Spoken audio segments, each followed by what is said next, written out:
Wow, what a lovely room full of people. And I think I can see that the Zoom room is, oh, there you are. Looks like you're pretty full too. Thanks for coming. Thanks for coming. So I hope you got a chance to see the pre-service slides, the beautiful slides that Carol and Mary made for us, and that you had a chance to make note of the coming attractions. We've got some nice holiday events coming up and some other things. But if you didn't happen to get the chance to see them, because I know when you're all busy visiting, you don't necessarily see them, even if you're here, we are going to show them again at the end of the event slides at the end, and through the wizardry of our tech extraordinaire, Bob Miller, he has set it up so that the pre-service slides will loop here and back in the Alcott room where you get refreshments after the service. So you can just take a second and take a look at anything you might miss. That was a new idea we had, and all you have to do is suggest something techie to Bob and he manifests it. It's great. And please remember to turn your cell phones off.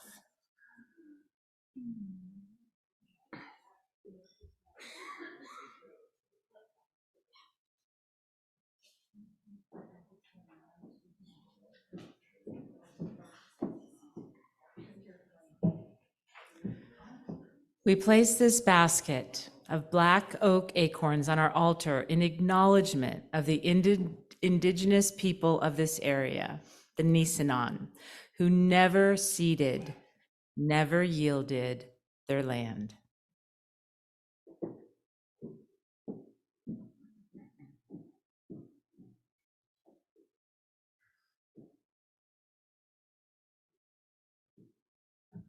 And as you are willing and able in body and our spirit, please rise and join us. Come, sing a song with me.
Now we're all awake. Good morning. I am Gail Johnson Vaughn, And for this special service, I've been elevated to the role of service leader in Kevin's absence. And thank you for your trust in me. And by the way, Kevin will be back this week. We've done pretty well. So, formal welcome to the Unitarian Universalist community of the mountains here in Grass Valley, California, as we explore what it means to be a people on the path of change. We certainly are getting plenty of opportunity to practice that in this head-spinning week. Whew. It's been a week of focus on our democracy and what it takes to survive. A week of being very in the now as we vote and we watch the results trickle in. A week of imagining how the future may unfold in these changing times. And a week of looking back with respect and gratitude to our veterans who have played such an important role in defending our democracy. I'd like to take a moment to recognize them now. Please, those of you who served in the military, will you stand and let us see you?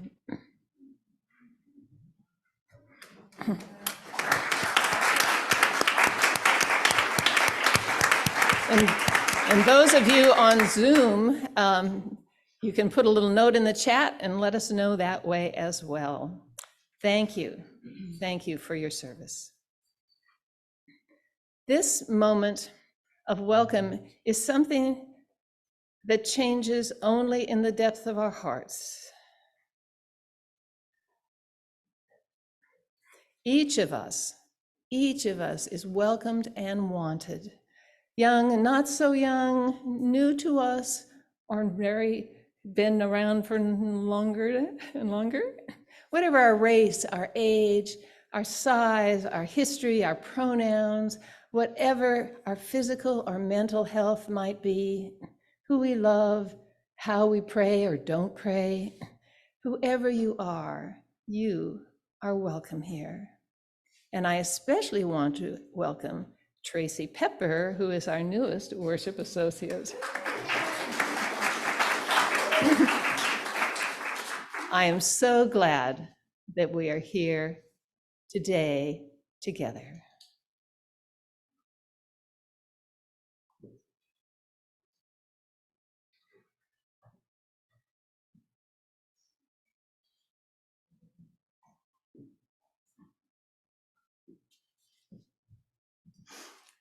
I will be saying words from Reverend Scott Taylor in honor of First Steps. We light this chalice in order of first steps, for beginning even when the path ahead is unclear, for the courage it takes to trust that the way will reveal itself, that the light will come to clarify our vision, that friends will be by our side. May the words, song, stillness, and common breath of this hour remind us that every step of the way is never one we take alone. When you light your chalice at home on Zoom, please take this opportunity now to do that as we light our chalice here.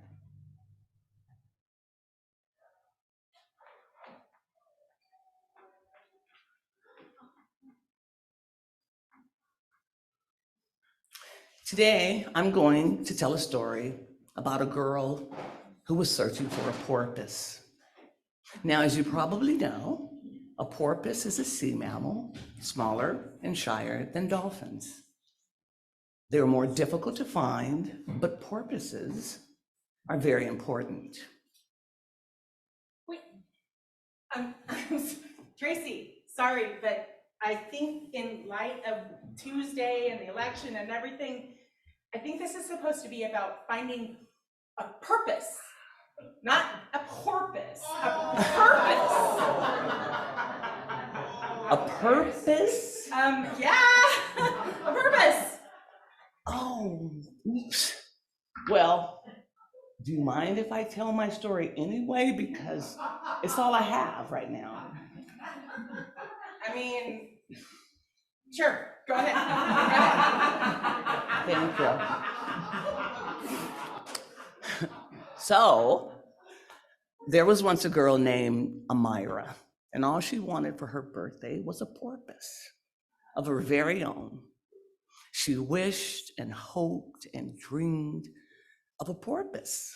She asked her parents and her grandparents. She told all of her friends at school that she was going to get a porpoise for her birthday. But her birthday came and it went, and she did not get a porpoise. She was disappointed, and she wanted answers. So she asked her parents, and they said, "Oh, Amira, we couldn't get you a porpoise. This is something you need to seek for yourself." Amira looked at her parents kind of funny. "You know I said porpoise, right? Like the sea mammal that's smaller than a dolphin?" And her parents looked at each other and said, "Oops, oops. But you can't have a wild animal for your birthday anyway." So she asked her grandparents, and they said, "Oh, Amira, we can't get you a purpose. You have to figure out your purpose when you're older, and sometimes even adults don't know their own purpose." At this point, Amira was getting really annoyed. "I said porpoise, porpoise, the sea mammal like a small dolphin." Her grandparents said, "Oh, sorry, dear, we misheard you. But we wouldn't have bought you a porpoise anyway. They belong in the wild." Amira was fuming. Why had no one understood when she wanted a porpoise? And now that she thought about it, why were adults unwilling to give her a purpose either? What is a purpose anyway, she thought. So Amira set about finding a purpose. Over the next several years, she asked a lot of adults that she knew and trusted. Some of the adults said, "I don't know, that is really a hard thing to explain." But some of the adults gave her some good advice. They said, "Pay attention to the things you care about and how you can use those things to make a difference in the world. You may not have a clear idea about it yet, and your purpose will certainly change over time. But if you think about the things you really value and how you can use those things for good, you'll be on the right track." So Amira thought about those things that she valued and cared about. Things like animals and the habitats they live in. She thought about the things she liked to do. Things like learning new things and teaching young people. She thought about her heroes, people who were living their lives in ways that she wanted to copy. And she thought about what was possible and ways that she could change the world when she was older. And eventually, after some time and some work, Amira came up with her purpose. And the funny thing is that Amira's purpose didn't stray too far from porpoises. She decided that her purpose was to be a caring advocate for the earth and teach others about conservation. And that is just what Amira did. So as we begin to send our children to services, let's sing them on their way.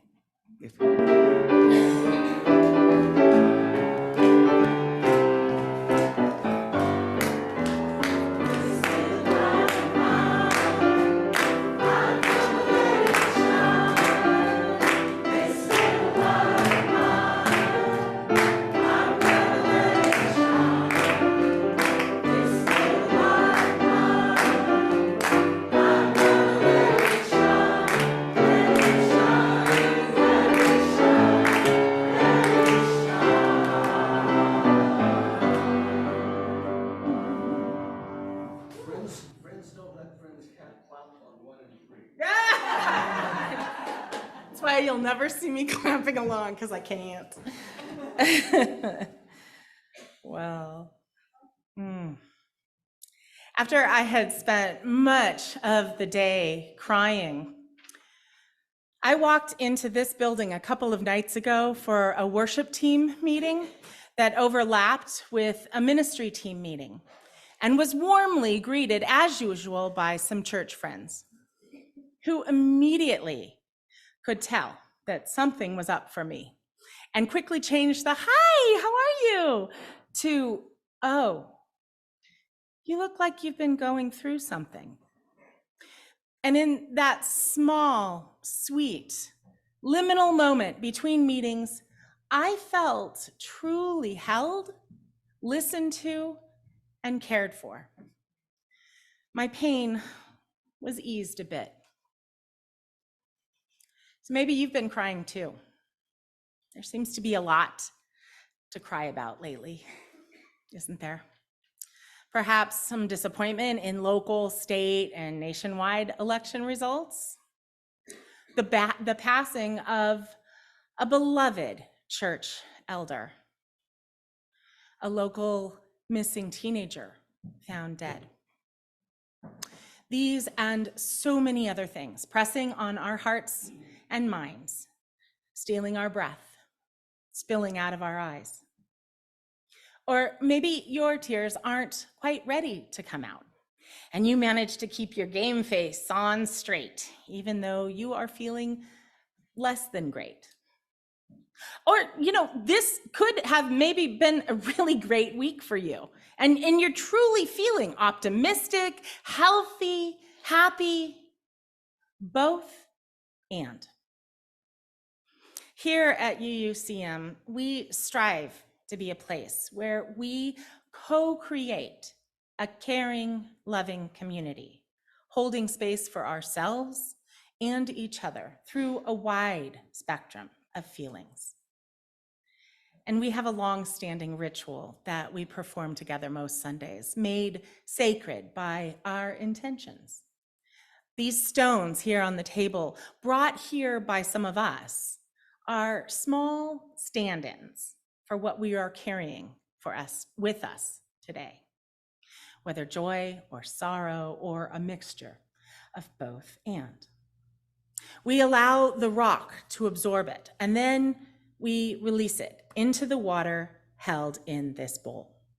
The water, a symbol of the infinite source of life, held for the moment in this lovely container of community that is stronger for each of our places within it. As Toby plays, the folks on Zoom are welcome to use the chat to type in a brief note naming who or what they are holding. While the folks in the room may choose to silently come forward, pick up a stone, and place it in the bowl of water, allowing the ripples to both amplify and strengthen, and absorb and support that which we bring forth today. May we feel ourselves held and helped by this community, even as we ourselves help and hold it.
I placed these last stones to represent all that remains in our hearts today, perhaps still too tender to be brought forward at this time. The Reverend Lynn Cox wrote, "The heart of both and. Spirit of life, ever adapting and renewing, we come together this morning with yearnings that do not match. We yearn for stability, for even one moment of feeling like we know what's going on, for the ability to predict and prepare for what is coming next. Yet, we also yearn for change. We ache for a world that turns aside from racism, violence, dehumanization, and disregard for suffering. We pray for a change in the illness, grief, isolation, incarceration, and vulnerability of our loved ones. We reach for connections that will remind us that we are worthy as we are.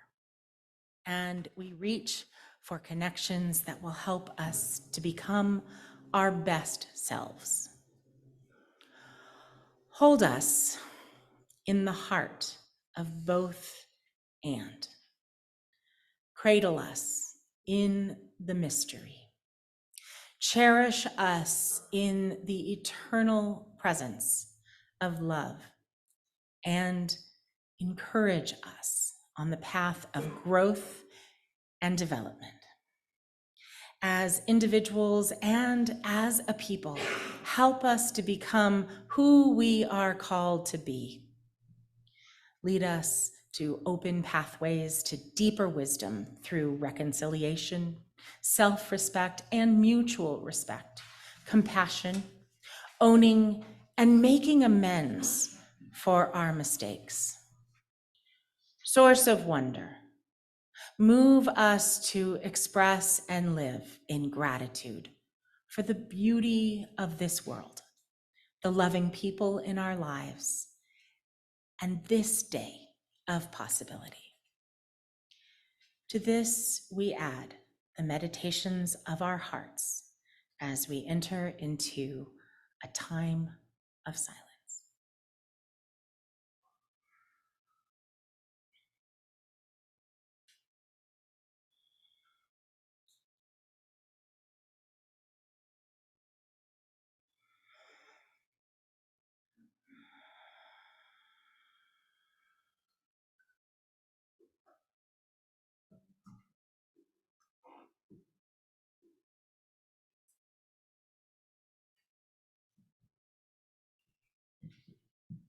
Let us sing together in our seats.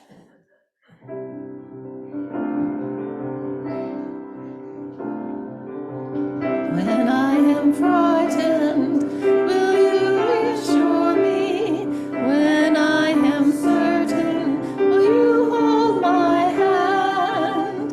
Will you be strong for me? Sing to me quietly. Will you share some of your feelings with me? If you will show me compassion, then I may learn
I am resilient.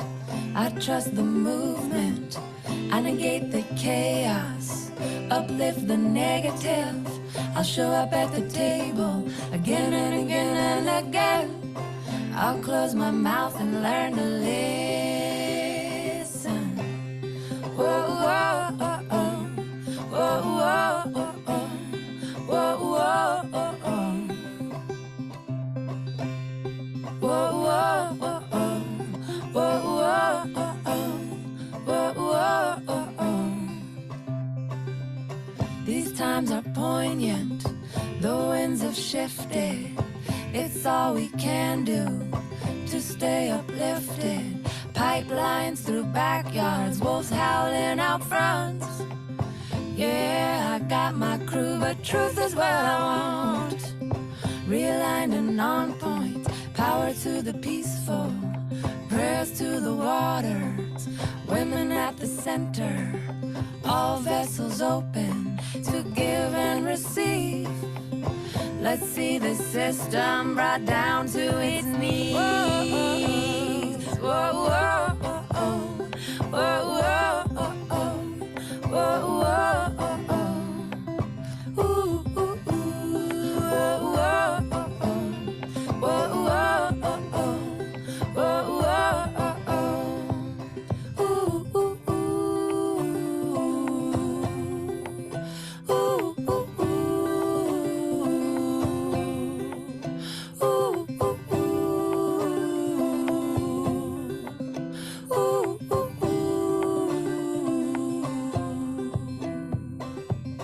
I'm made of thunder, I'm made of lightning, I'm made of dirt, yeah, made of the fine things. My father taught me that I'm a speck of dust and this world was made for me. So let's go and try our luck, said I've got my roots down, down, down, down, down, down, down, down, down deep. I've got my roots down, down, down, down, down, down, down, down, down, down, down deep. I've got my roots down, down, down deep. I've got my roots down, down, down deep. So what are we doing here? What has been done? What are you gonna do about it when the world comes undone? My voice feels tiny, and I'm sure so does yours. Put us all together, make a mighty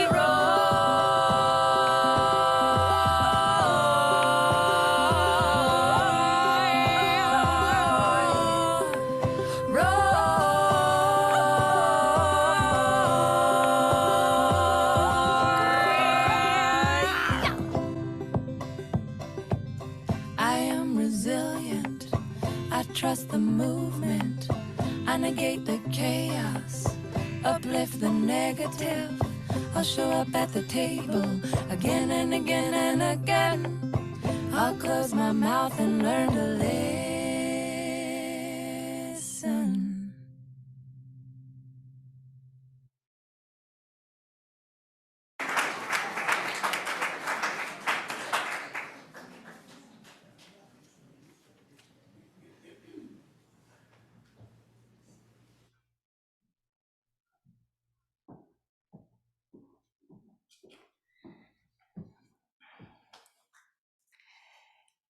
Each week, we have the opportunity to yes, we're doing it in a weird order. I know some of you caught that. But we're resilient, so we can do that kind of thing. We have an opportunity each week to participate in a voting of sorts, where we use the power of our finances to help create a church community that is free and independent. We control it through the democratic process that we practice here day after day within our mission-focused governing structure. By giving generously during our weekly time of offering and through our yearly pledges of support, we help to fund the very important work that we do in our world. It is through our gifts of time, talent, and treasure that we are able to manifest our mission to create a world more compassionate, sustainable, and just. And all this month, 25% of what is collected in the baskets and 100% of what is collected in the envelopes will go towards supporting our community partner, Bright Futures for Youth. It's a nonprofit committed to addressing the ever-changing needs of youth in Nevada County. Their focus is on health and wellness, healthy relationships, goal setting, self-awareness, self-sufficiency, and community connectedness. Will the greeters come receive the offering as Allison shares different ways to give? Your generosity remains essential to our ability to sustain the work of our community. There are several ways to contribute. You may text an amount to 833-579-0483, give via our website at uugrassvalley.org, via PayPal at paypal.me/UUCM, or mail to UUCM 246 South Church Street, Grass Valley, California, 95945. Thank you.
So beautiful, thank you. With deep gratitude for your generosity, we dedicate these offerings to the cultivation of resiliency and hope.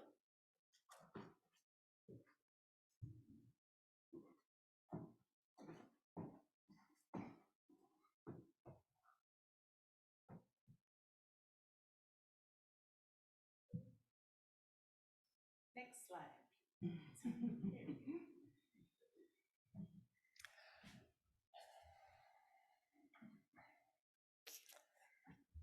I started writing this sermon at 11:29 p.m., November 8th, 2016.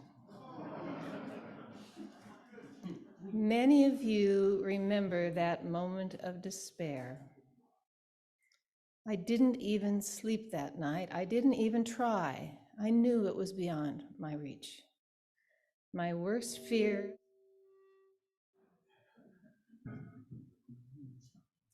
good sounding. My worst fears became reality, and that reality was worse than my fears. Many of you can relate. Why, I desperately and innocently wondered, would so many people vote for him?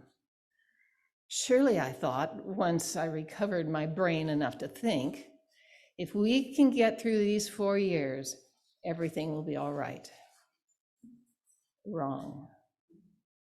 And guess who was the worship associate that following Sunday? Yep, me. So this isn't the first time I've had to craft a service without knowing ahead whether it would be grieving or celebrating or balancing ambiguous results. And here we are today. My job has been to hold the post-election space for all of us as we waited to see how our precious democracy fared. So, how do we do? Democracy won some crucial victories for fair elections and democratic freedoms. It brought us a host of new, exciting, progressive voices for our next Congress. Pro-democracy ballot measures passed in Arizona, California, Connecticut, Maine, Michigan. It gave Congress its first Gen Z representative, 25-year-old Maxwell Alejandro Frost, who was also the first Afro-Cuban member of Congress. Democracy won seats in the highly contested states of New Hampshire, Arizona, and Nevada in the Senate, flipped Pennsylvania, and brought Georgia to a neck-and-neck runoff. Where abortion measures were on the ballot, a woman's right to freedom to choose won in Michigan, Vermont, and California, and even Montana and Kentucky. And there are more victories, large and small, that we don't have time to talk about right now. I hope you feel proud of your role in these victories. We sent out 12,067 Get Out the Vote postcards and letters.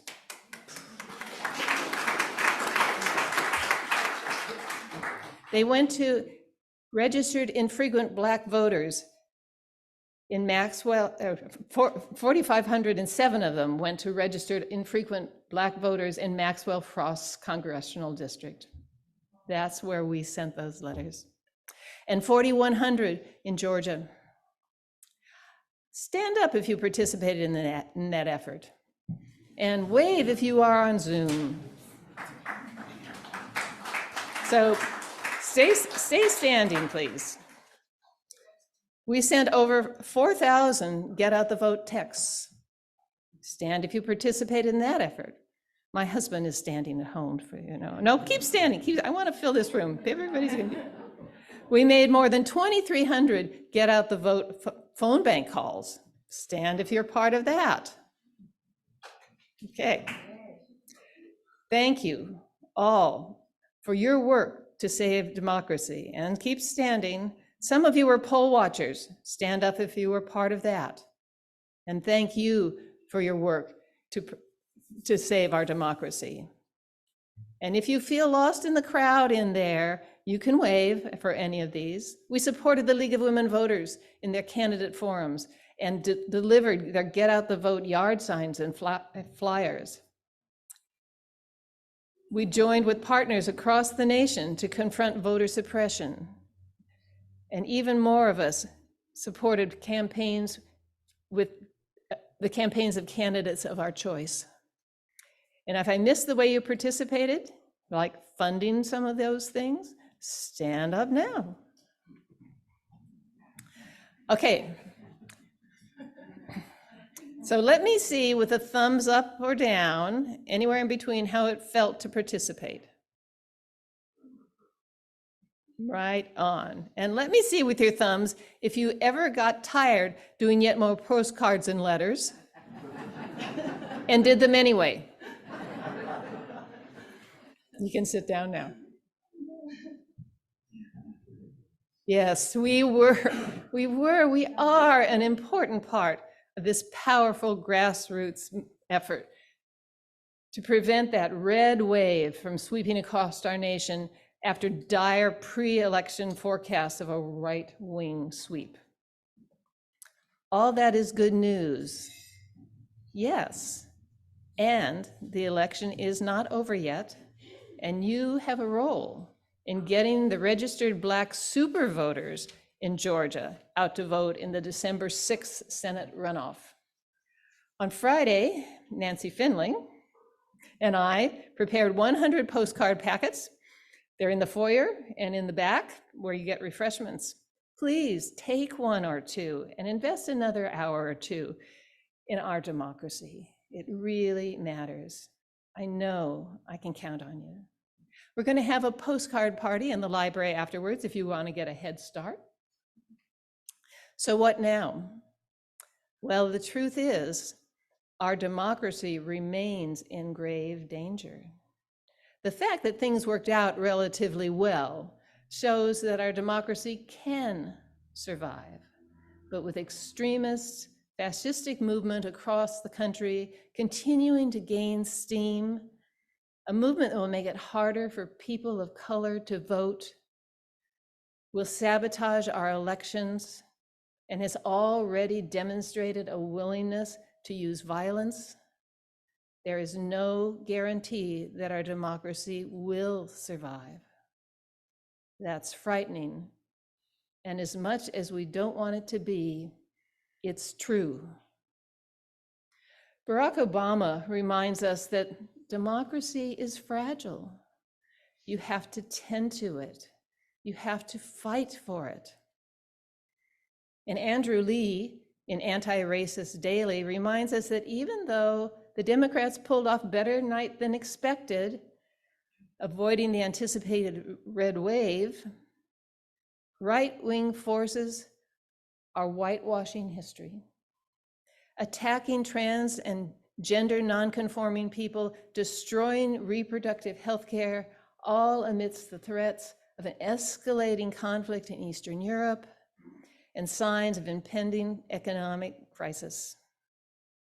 It's important, he says, to remember that elections at best are a means to an end. They're one way of pressuring the political system to create better outcomes, but they're far from the only way. Election results will have consequences we can't yet predict. Our job is to ensure that getting distracted from the work of fighting for a better society isn't one of those consequences. He tells us whether it's a victory or a defeat, elections can suck the wind out of the sails of social movements and grassroots initiatives that tirelessly fight to end oppression day in, day out.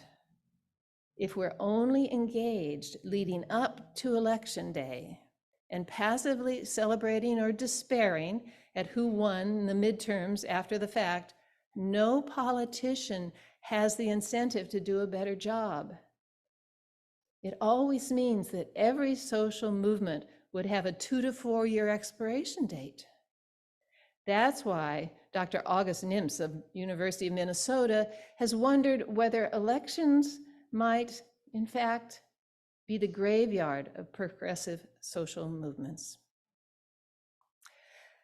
And so, are you beginning to understand why we titled this service, Yes, and? As I told you in the beginning, that back in November 2016, despairing though I was, I thought that if we got through the 4 Trump years, the presidency, everything would be all right. And I said, wrong, which we all know, because everything had not been all right for a long, long time. And we didn't see it happening clearly enough to start taking corrective actions decades ago. Corrective actions that we ourselves, as well as our institutions, can take. Those corrective actions go far deeper than elections. Some of those actions are personal, like awakening our awareness to the silent revolution-driven discontent and fears of many who are being groomed to support authoritarian regimes.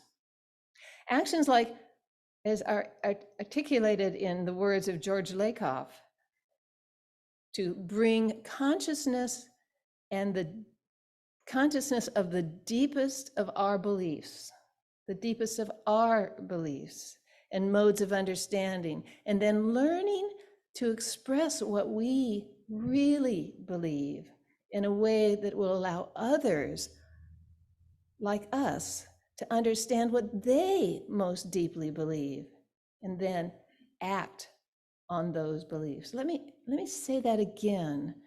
To bring consciousness to the deepest of our beliefs and our modes of understanding, they're down there where we don't access them that much. We skim the surface and we believe this and be that, but if you go really down there, there's some things you may be surprised about and feel passionate about. And then learning ways to express what we really believe in a way that will allow those who share our beliefs to understand what they most deeply believe as well. Those beliefs are so deeply ingrained, they're hard to bring into focus. But it's important that we do if we want to help our country heal the political divide. He also advises that we avoid the use of the language of those we disagree with and say what we believe in our language, not theirs. He adds another challenging corrective action: seeking to understand those we most disagree with. They are people, he says, who see the world differently and have a different view of what's right. It won't help to see them as evil. Other corrective actions we can take personally, working past our judgment of the other and finding ways to build bridges across the political divide. Bringing to awareness our own biases and privilege and how they impact our thoughts and perhaps thoughtless behaviors and speech. Digging deeply into the proposed 8th principle and doing the inner work necessary to adopt it in our own inner hearts, minds, words, and deeds. Actions where we step up, we stand up, we speak up in large ways and bite-sized ways, as you did in this election, and broadened to the way we make what Lakoff calls our cognitive unconscious conscious in our personal lives, our interpersonal lives, our UUCM lives, our political lives, and all aspects of our lives. And of course, some of the corrective actions happen at UUCM on the institutional level. Consistently assuring that our policies, procedures, and priorities are based on cultivating our spiritual, emotional, and intellectual strength that we may make the world more compassionate, sustainable, and just. Holding true to our covenant of right relations with each other, and including being kindly and transparently honest and treating each other with the worth and dignity that we accord everyone. Building a UUCM justice structure that creates opportunities for members and friends to take right-sized actions that make a difference. And teaching the communication skills we need to be effective in those actions. And our community adopting the 8th principle, along with the institutional accountability to live it. And last, but probably not last, recognizing justice as a spiritual practice. So how do we measure up on those? What work do we need to do in those areas? Most of the work is in how each of us individually live up to our UU principles and our UU mission. Our mission statement is a good place to start. It's rooted in justice. Listen to these words. With courageous love, and a sense of wonder, we cultivate, not try. We cultivate, we feed, we weed, we stumble, we rise, we bumble, we apologize, we forgive, we seek to understand, we study, we question, we stand up, we step up, we speak up.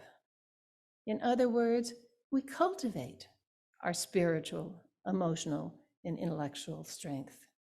All critically important tools for living from and for our values, to create that world that is more compassionate, more sustainable, and just. We wrote that, and we work hard to do the hard work to overcome our personal and institutional barriers to live it.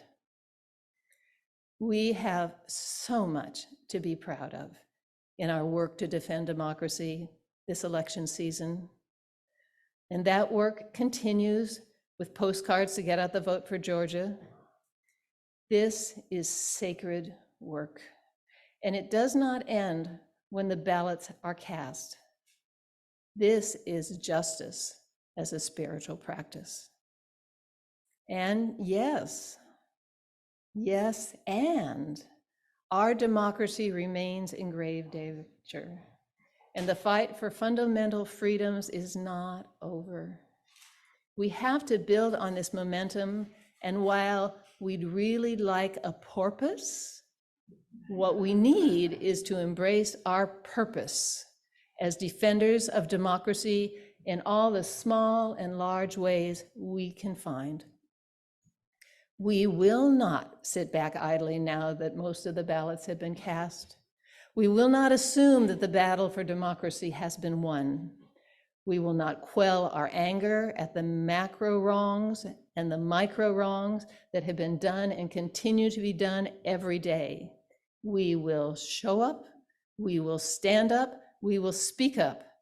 We will speak up with courageous love because we are a gentle, angry, peaceful people. Now join me, rising in body and our spirit, as we sing our closing song and hear our closing words. We are a gentle, angry people by the beloved Holly Near.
I just want to say to each of you as you travel back to your homes or move on with your days to just take a moment right now.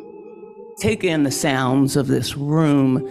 Take into the feelings that you're feeling.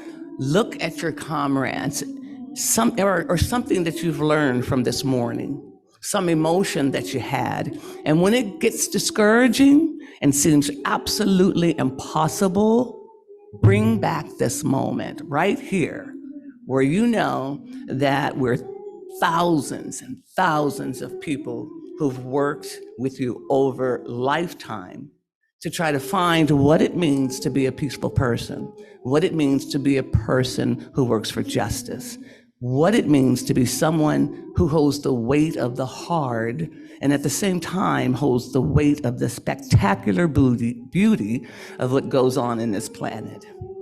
And so it is our job as conscientious people to be able to hold both parts and move forward with grace and dignity and courage. And you, each of you, are examples of that.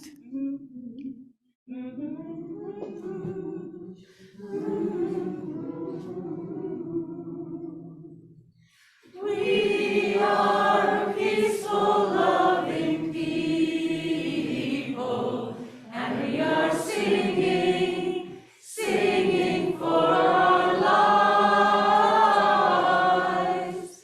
We are a peaceful, loving people, and we are singing, singing for our lives.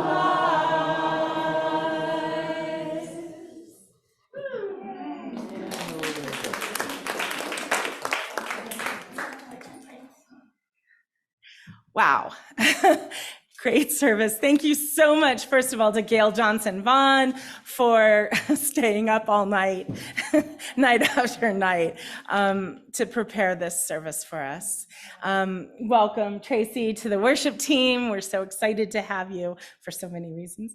Beth Rose for reading and also for helping with the refreshments in the back. Toby, it's such a pleasure to have you at the piano. Just when you think Jordan, could, the Thomas Rose family, so talented, thank you.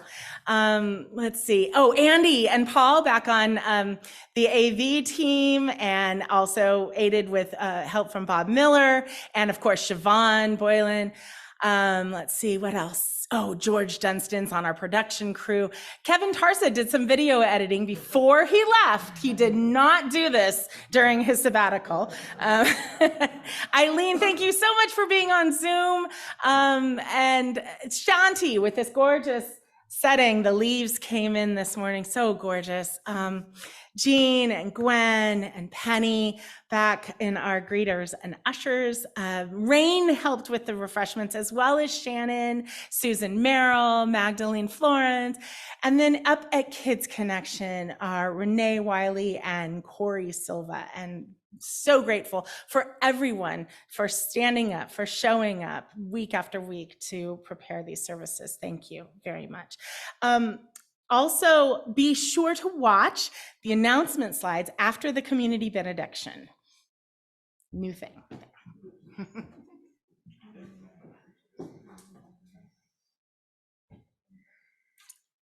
Stand.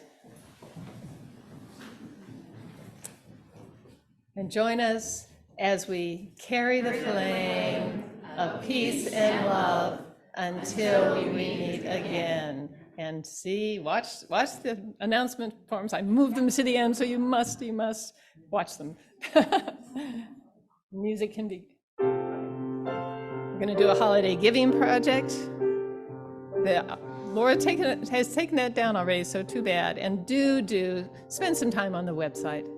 Have a wonderful, wonderful day, and come to my postcard party. I am resilient. I trust the movement. I negate the chaos, uplift the negative. I'll show up at the table again and again and again. I'll close my mouth and learn to live.